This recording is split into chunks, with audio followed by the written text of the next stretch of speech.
آپ کے ذمے اس ہستی کی شان کو بیان کرنا ہے جس کو دنیا حسن حسین کی ماں کے نام سے شہزادی شاہ کون مقام عفت کا در نہاں عصمت کا کنج گران ملکہ فردوس بری نور چشم رحمت للعالمین میرے آقا کے جگر کا ٹکڑا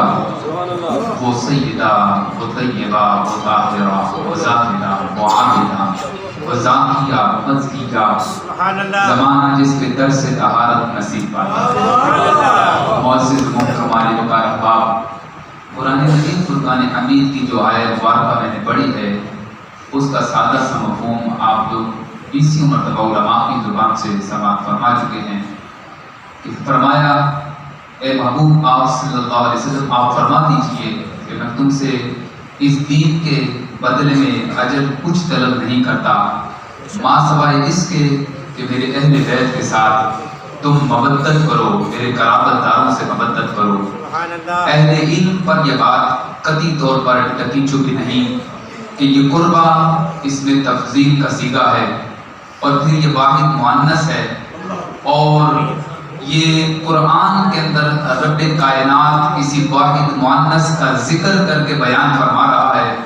کہ لوگوں قربہ کی ساری قرابت اسی ہستی میں ضم ہے۔ فرمایا ایک ذات سے محبت کر، سارے اہل بیت اسی ذات کے اندر جمع ہیں، اور وہ ذات کون سی ہے؟ واحد مؤنث کے صیغے کے ساتھ اللہ یہ واضح کر رہا ہے کہ فرمایا وہ میرے محبوب کی پیاری بیٹی حسن و حسین کی ماں فاطمہ معزز محترم علی وقار احباب، اس ہستی کا کیا کہنا؟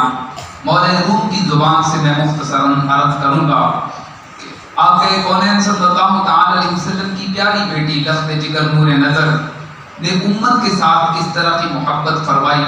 مولا روم فرماتے ہیں کہ ایک دن حضور جناب رسالت معاف صلی اللہ علیہ وسلم رب کائنات کی طرف سے پے در پے جب آیات مقدسہ کا نزول ہوا اور ارشاد ہوا فَإِنَّ مِنْكُمْ إِلَّا وَارِدُهَا، کوئی بھی ایسا نہیں کہ جو جہنم یعنی کوئی صراط کے اوپر سے گزرے بنا جنت میں داخل ہو جائے۔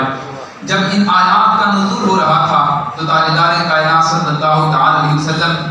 آپ اپنے کاشانے کو چھوڑ کر ایک غار میں پناہ گزین ہوئے۔ 3 دن کا دورانیہ گزرا، اصحاب رسول تلاش کرتے ہوئے ایک وادی میں پہنچے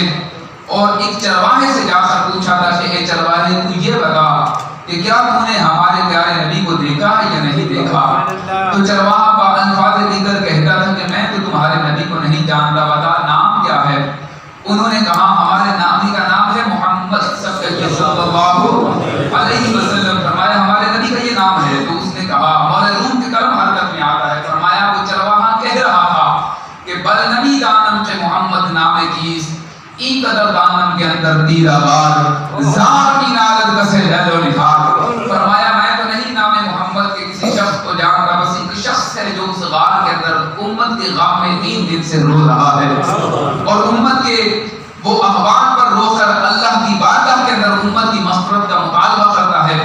مختصر کر کے عرض کر رہا ہوں معزز محترم علی وقار احباب، حضور کی بارگاہ میں صحابہ کے کسی میں اتنی جان نہیں تھی کہ حضور کو جا کر اٹھائے۔ اصحاب رسول واپس تشریف لائے، سیدہ پاک کو لیا اور اسی کاشانے پر پہنچے۔ سیدہ پاک نے جا کر ابا جان کو کہا کہ ابا جان اٹھیے، اثر مبارک اٹھائیے، اللہ رب العزت آپ کی دعاؤں کو قبول فرمائے گا۔ تو ابھی حضور نے سر اقدس کو اٹھایا نہیں کہ اتنی ہی دیر کے اندر سیدہ پاک نے غار کے دہانے پر کھڑے ہو کر اللہ کی بارگاہ میں عرض کیا کہ مولا